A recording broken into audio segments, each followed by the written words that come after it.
係 Esther，咁大家喺睇影片之前呢，麻煩幫我做3件事，咁就係 comment、like and share， 記住 subscribe 我搶先看啊！而家嘅影片時間係2025年嘅3月份，咁大家喺睇影片之前呢，我想喺呢度咧講3件事先。第一樣嘢啦，呢條台北嘅影片呢係喺2024年12月所拍攝嘅，所以呢，我亦都係呢同嗰個人一齊去啦。呢條影片係會歸納翻喺播放清單2人行嗰度。第二樣嘢呢，就係大家睇影片嘅時候可能會有見到少少鬼影嘅存在啊，因為我使用咗呢個叫做 AI 刪除嘅功能，咁希望大家見諒啦。第3件事咧，亦都係我心目中最重要嘅事情啊！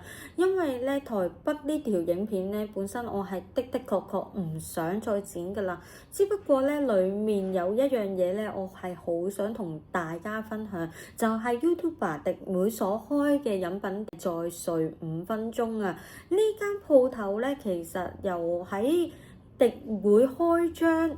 係台北開張啊！係台北開張嗰下咧，我已經係十分之想試，所以今次咧，香港旺角店嘅開業咧，導致我咧亦都有翻台北呢段片嘅衝動，去分享翻俾大家。我等咗咁耐嘅再睡5分鐘，今次喺台北之旅。終於飲到，其實我亦都係十分之興奮同埋十分之滿足嘅，真係好想將呢個分享欲分享俾大家。雖然大家可能只不過係覺得好少嘅事啦，咁影片開始啦。而家咧就嚟到永和豆漿大王啊！我哋咧今日就嚟食呢個早餐啊，俾大家睇下佢個開門時間啦，費事搭撞，因為有時 Google 時間都係唔啱嘅。朝頭早啦，星期1至5，朝頭早5點半嘅，去到下晝1點半。星期6日咧就會延遲少少啦，去到中午嘅12點啦。大家可以過嚟咧去試下呢個永和豆漿大王。各位早晨啊，而家咧我就喺永和豆漿，咁都係台灣比較出名，但係我之前嚟過台灣咁多次咧，都係冇嚟過㗎。點解咧？因為會係覺得會食得好飽嘅嘢。而家咧我嗌咗豆漿啦，一個溫嘅豆漿，佢呢個咧係甜豆漿嚟嘅，都係可能食唔慣飲唔慣呢個鹹豆漿。好濃嘅豆香味啦，佢應該係豆漿直接再加糖啊，咁所以變相咗咧，佢唔會係好似嗰啲普通嘅甜豆漿咁樣，又或者我可能飲開凍啦，亦都冇飲過溫，所以有啲唔好慣。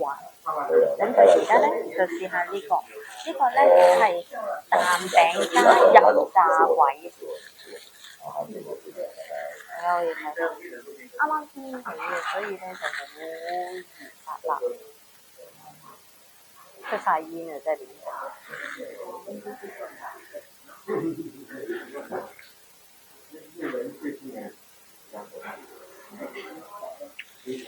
第一啖咪咬嗰個油炸鬼，又係啦！我見到頭先個油炸鬼咧，佢係喺度現做嘅，所以都係新鮮，即係現整啦，現炸。我覺得少少啦，好香，真係夠彈牙，唔會腍病病。不過佢咧可能包咗喺裏面咧，已經唔脆。好啦，咁我哋咧而家咧就試個黐蛋，睇下佢嗰個黐蛋咧，同香港有啲咩？裏面都有油炸鬼啦，有肉鬆，咁佢哋香港咧就細條同埋雜啲。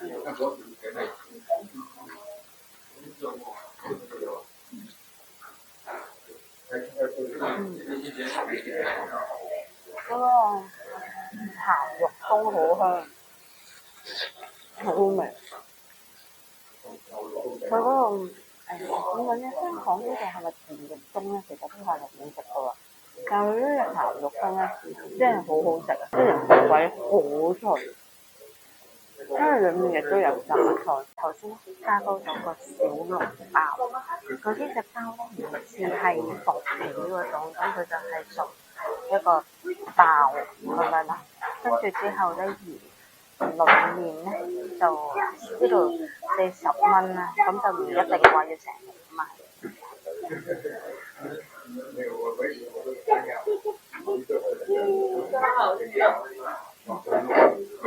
佢個味咧就好香啲菜肉味啦，裡面亦都好多汁啦，所以咧嗰啲豬肉香味都入，所以都可以試下食。而家咧就啱啱喺永和豆漿度食完嘢咧，跟住就會去一啲博物館。首先第一站咧就會去中正紀念堂啦。依家咧就逛下睇個地圖啦，原來真係都比較近嘅個酒店同西門咁，但係西門咧可能會聽朝先行，行完咧即係買埋啲手信咧就會離開台灣咁樣。而家咧我哋咧係已經行到嚟呢個西門站，喺前面嗰度啫，就5號出口。咁最出名就再前啲啦，就喺西門站嘅6號出口啦。因為呢個位置咧就比較近啲，同埋呢度周邊咧真係比較多出名嘅酒店啦，永安盞啊，呢個德立莊啊咁樣嗰啲啦。咁但係當然就貴啲啦。咁呢個位置咧，以前咧我做旅遊界嘅時候咧，啱啱德立莊先開啫。咁而家都好舊。咁其實我瞓過一次嘅，裡面質素就可能會比較細少少啦，嗰個環境。咁大家就自己去衡量同埋自己去望一望啦。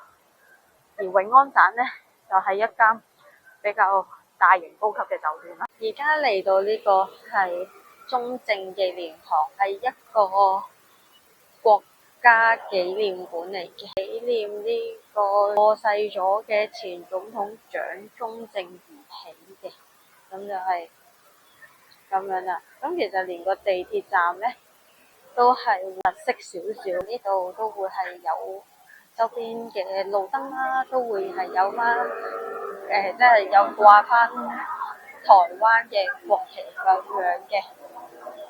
咁同埋而家見到我包到實一實咧，其實唔係話凍啊，係落雨天嘅關係啦。咁所以變相咗又費事攞把遮出嚟。而家去到呢個位置咧，因為我哋由地鐵站一路慢慢咁樣行緊入去啊嘛。咁而家咧，我哋就會去到呢個國家戲劇院，咁啊可以俾大家睇下。咁啊，而家慢慢行啦，咁就會去到呢個自由廣場嗰條路啊。啱啱應該我哋變咗咧，係喺即係行戲劇院嗰度，應該可能變咗喺側邊嘅一條巷仔度入啦。所以佢咧嗰個中正紀念堂咧就變咗喺我嘅右邊，咁而呢個自由廣場門嗰個牌碑咧就喺我嘅左邊。我哋咧就睇下呢個自由廣場嘅碑誌。其實呢個係門碑定門牌，其實我唔係好識講。好啦，咁去到呢邊咧，其實今日可能咧天氣凍咗咧，都會比較少人嗰啲，又唔會話太多人啦。呢個位置咧就係中正紀念堂啦。依家咧我哋上到101啊。今日咧個天咧就落雨啦，咁變相咗咧就91樓咧就冇開，就得89樓同埋88樓。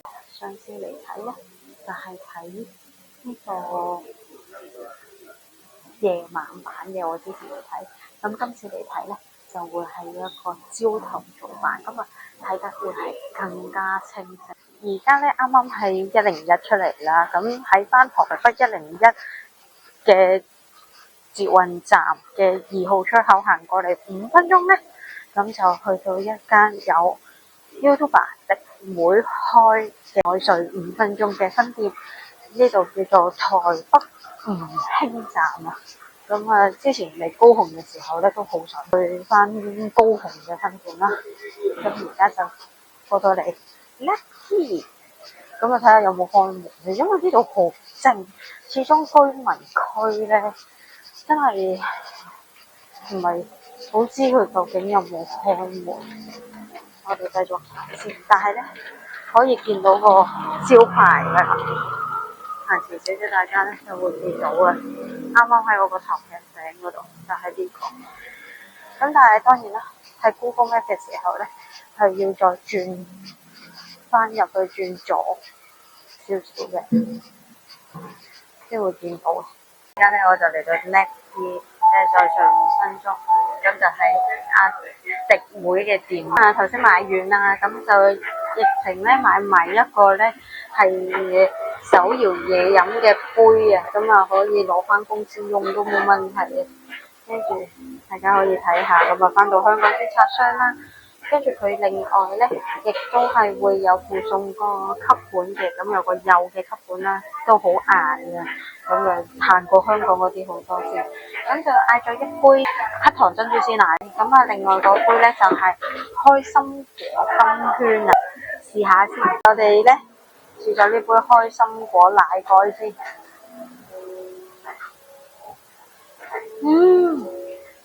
佢個開心果味咧真係十分之濃郁啊，好正啊！佢咧直情係你可以完全飲到咧，佢係冇加任何其他料，真材實料咁樣嘅，值得推介。跟住咧就試下個黑糖珍珠鮮奶，佢咧就係糖啦同埋冰咧係固定嘅。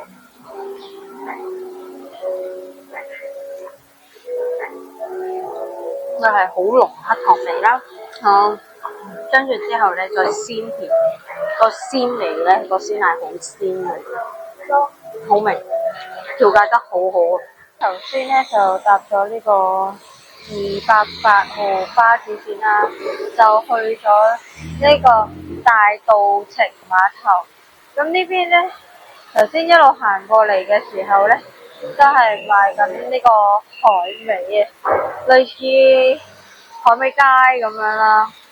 咁呢一家咧就一路再行緊去碼頭。過到嚟呢邊咧，其實真係凍好多啦，又落雨啦，我都係真係幾麻煩。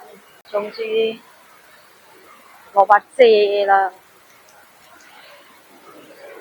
依家部相機咁樣搭都唔知有冇問題。後面呢個叫做大稻埕碼頭啦。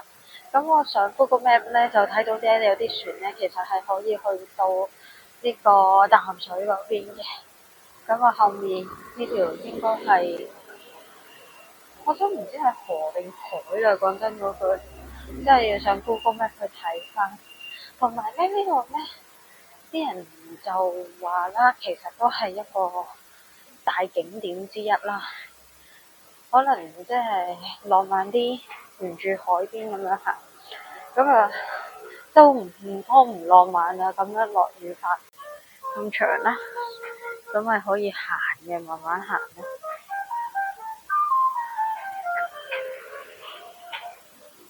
但係好似真係維修。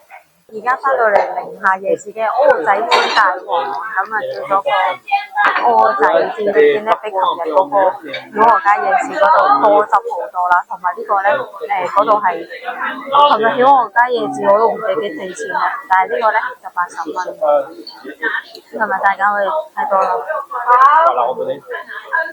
試咗先。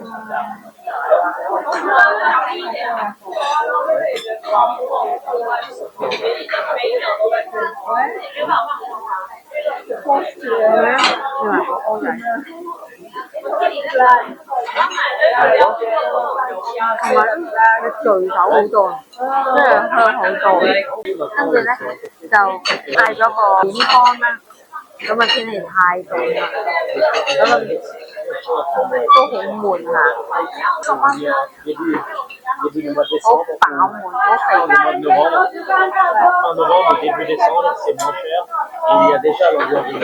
哇！啲魚咧結汁，跟住之後咧，特氏蘭湯。喂，你冇？有少少麻油，咁同埋好清。跟住咧，我哋都嗌咗個85蚊嘅蒜泥乾鍋，即係佢係炒，咁啊有蒜啦，有呢啲薑絲，跟住之後咧亦都有葱。試下佢嗰個最多蒜，啱啱炒完，所以出大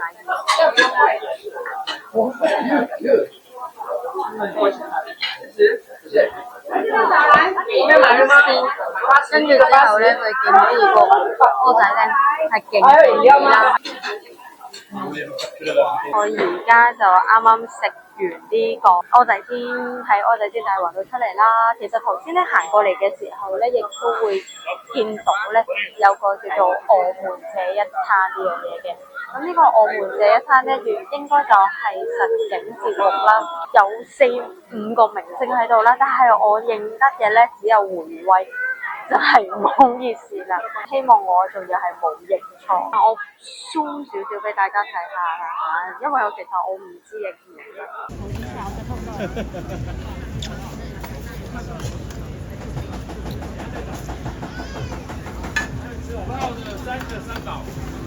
你好，你好。